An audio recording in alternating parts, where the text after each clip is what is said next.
Salam dan bahagia, Ibu Bapak Guru hebat dan praktisi pendidikan, dimanapun Anda berada. Kali ini, Ibu Bapak akan melihat contoh situasi pembelajaran di sebuah kelas tingkat sekolah dasar yang menerapkan pembelajaran berdiferensiasi. Mari kita saksikan bersama-sama.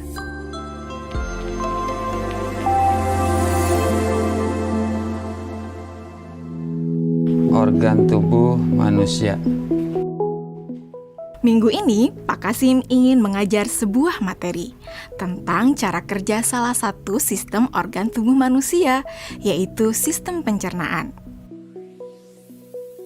Adapun tujuan pembelajarannya adalah melalui diskusi kelompok dan penugasan mandiri.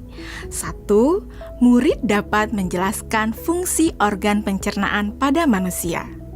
Kedua, murid dapat membuat model dan menunjukkan cara kerja sistem pencernaan manusia. Sebelum pembelajaran dilakukan, biasanya saya akan melihat tujuan pembelajaran atau target apa yang akan saya capai pada hari itu. Setelah itu, saya melihat data atau informasi terkait murid-murid saya untuk menentukan strategi pembelajaran yang tepat dan penilaian yang sesuai. Saat merencanakan pembelajaran, Pak Kasim mempersiapkan beberapa sumber belajar yang menurutnya akan membantu murid-muridnya belajar sesuai dengan kebutuhannya. Sumber daya belajar yang disiapkan diantaranya adalah sebuah poster, berbagai bacaan yang memuat pembahasan tentang bagaimana organ pencernaan bekerja dari beberapa sumber.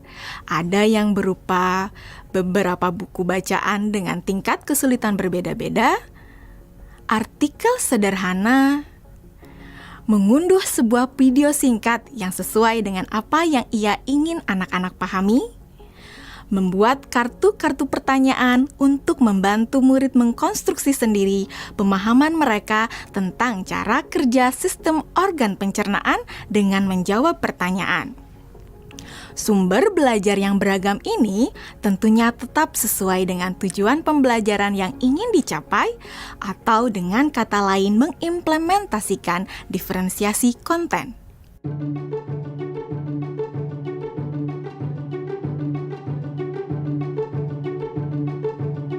Setelah semua sumber materi yang beragam disiapkan, saya mempersiapkan daftar kegiatan lengkap dengan instruksinya. Misalnya, membaca buku atau artikel dan lain sebagainya, mengamati poster, mendiskusikannya, dan kemudian membuat ringkasan untuk menunjukkan pemahaman tentang isi poster tersebut. Menjawab kartu-kartu pertanyaan. Aktivitas-aktivitas tersebut walaupun berbeda-beda, namun semuanya bertujuan agar murid memahami cara kerja sistem pencernaan. Assalamualaikum. Bagaimana kabar kalian? Waalaikumsalam. Baik, Pak. Hari ini kita akan mempelajari tentang sistem pencernaan manusia. Saya, Pak. Di awal pembelajaran, Pak Kasim memberikan penjelasan kepada semua murid yang ada di kelasnya tentang tujuan pembelajaran dan konsep kunci yang ia ingin anak-anak kuasai. Lewat proses tanya jawab dan contoh-contoh, Pak Kasim memastikan bahwa murid-muridnya memahami apa yang dimaksud dengan sistem. Pak Kasim meminta murid-murid bekerja dalam kelompok. Untuk penugasan kali ini, Pak Kasim telah mengelompokkan murid berdasarkan tingkat kemampuan murid membaca. Hal ini karena tugas pertama yang harus dilakukan oleh setiap kelompok adalah membaca materi bacaan terlebih dulu. Teks yang dibaca tiap kelompok sesuai dengan kemampuan membaca mereka. Selama proses murid melakukan kegiatan, saya mengobservasi dan memantau pemahaman murid-murid.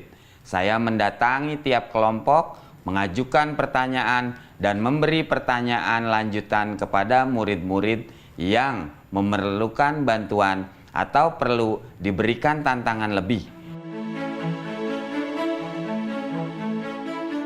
Saya juga membuat catatan-catatan penilaian selama proses ini. Setiap jawaban murid, pertanyaan murid, saya perhatikan dan menggunakan informasi ini untuk menyesuaikan tingkat bantuan yang akan saya berikan pada murid atau berdiferensiasi proses. Sistem pencernaan adalah serangkaian jaringan organ yang bekerja untuk mencerna makanan. Organ pencernaan antara lain meliputi mulut, kerongkongan, lambung, usus kecil, usus besar, rektum, anus.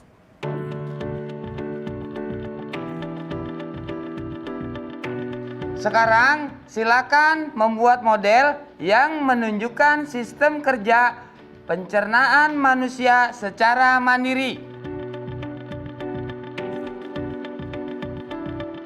Selama proses murid-murid membuat model sistem pencernaan, Pak Kasim berkeliling melihat pekerjaan murid untuk mengetahui sejauh mana pemahaman murid.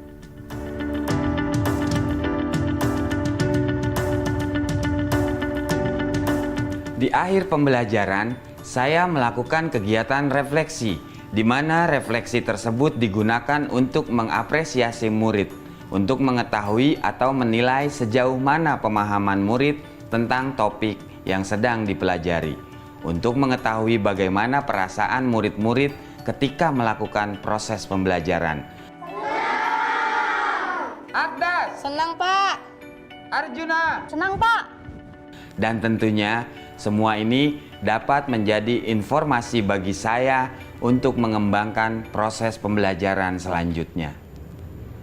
Ibu dan Bapak guru hebat, demikian video singkat salah satu contoh penerapan pembelajaran berdiferensiasi di jenjang sekolah dasar.